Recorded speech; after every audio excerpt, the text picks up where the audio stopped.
Akanvariba is a member of parliament for Tempane. Honorable, you're welcome to Eyewitness News. Thank you for having me this evening. I am going to go straight into the reaction from the Ministry of National Security. It issued a statement. I'm going to read it for you and ask you your response because you represent the people. We've just had an account of what happened.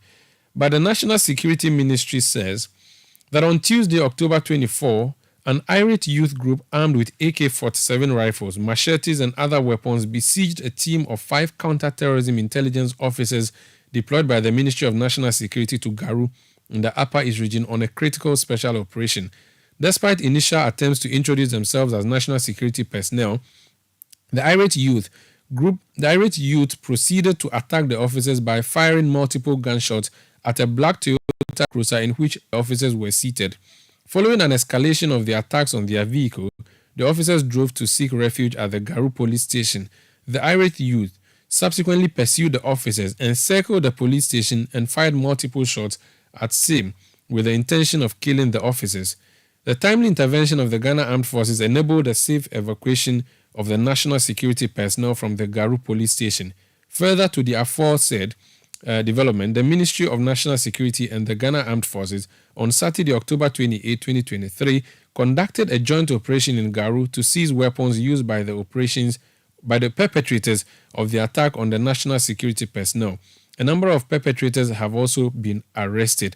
The Ministry of National Security deems the attack on the security personnel at a police station highly unacceptable and strongly condemns acts aimed at intimidating and harming officials of state security and intelligence agencies and impeding them from effectively executing their mandate to safeguard the peace and stability of Ghana. Whereas the Ministry of National Security works to promote active citizen participation in safeguarding the peace and stability of our dear nation, deliberate acts that seek to jeopardize the lives of personnel of state security and intelligence agencies will not be countenanced. So that's a statement from the Ministry of National Security. It has admitted 2 things: that its personnel were there in a vehicle, these personnel were attacked, they had to seek refuge at the police station, they were eventually saved. Yesterday, soldiers returned to the town to retrieve weapons that were used by your people. This is what national security is saying. You have heard from your people.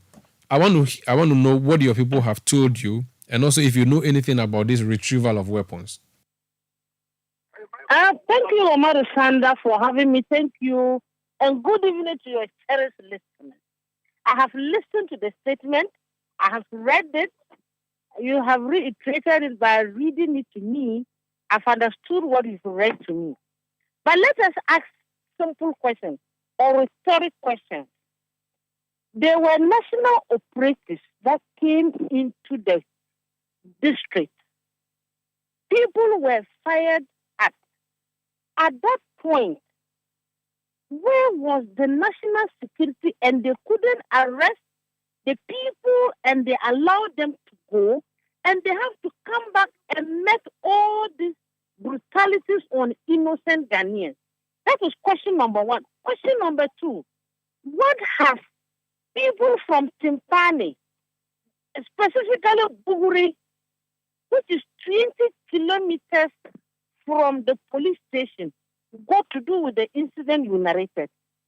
3, where are the weapons that they came to retrieve?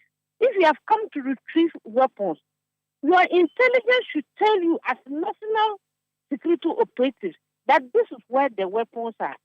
Were they able to retrieve the weapons? That is number 1. They said they came to retrieve AK-47. Were they telling us, as people of Garuk and Tempane, that they came to retrieve weapons and they have to beat people up to 200 plus of them? Are they the people that were holding the weapons? Can they tell us in plain language, the national security, can they tell us in plain language that they have received weapons and the people they arrested were seen with weapons? Those are the questions that we should be asking. What is your information? Instead of them to admit that their excesses were well over what they were thinking, and then to apologize to the people, they are trying to bring a statement that will rationalize what they have done. What is your information in relation to these weapons that the ministry said its officials came and the soldiers came there to retrieve? Do you have information if anybody has been? I don't have any. What I have heard, that there were people who came to the district and they were escorted to the police station. Some people came and fired guns. I don't know whether they were police, they were civilians. I don't know.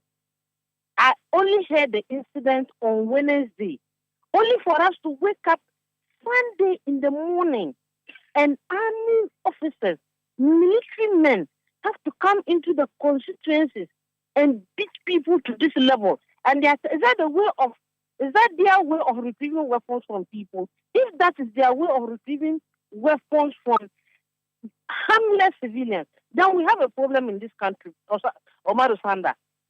Now, what is the account that has been given to you by your constituents? And are there some of them who are still in the hospital, or everybody has been discharged? Are there people who are severely injured? Yeah, what are the levels of injuries? Still in the hospital. As we speak, 2 of them have been referred to Tamale. Some are still in the hospital, though some were discharged, but some are still in the hospital and they need urgent medical attention, which the doctors are doing their best to make sure that they save lives. What I have heard, I was waking up Sunday as early as 3 a.m.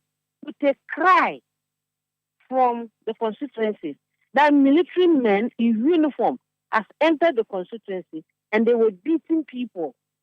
We just come in, they are retrieving weapons. Is that their way of retrieving weapons? To just beat people anyhow, beat them to pulp. Now, the last point I want to raise before you take leave of us, we are told that the attack was not discriminatory. It means everybody was attacked. Other reports also said they discriminated. They were attacking men.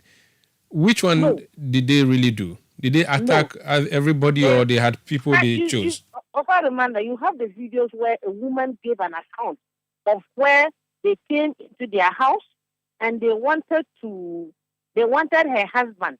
And she mentioned the fact her husband was not around. They broke into the house, saw her husband. When they came out, they beat her to pulp. And we have women videos and photos where they have beaten them. Even Alain in Garou, I haven't seen it. That's why I said it is alleged that in Garou, a 6-year-old was given a severe beating because they asked him of the father. And the boy said he doesn't know the location of the father. Okay, as a member of parliament representing the people there, what are you going to do, or what options are there for you to exercise, and how are you going to exercise these options? The options we have now is to call for an investigation into this brutality. We are calling for an urgent investigation into this brutality. We are calling on the National Security Minister, the leadership of the military, to come out with an urgent investigation to tell us why this one happened.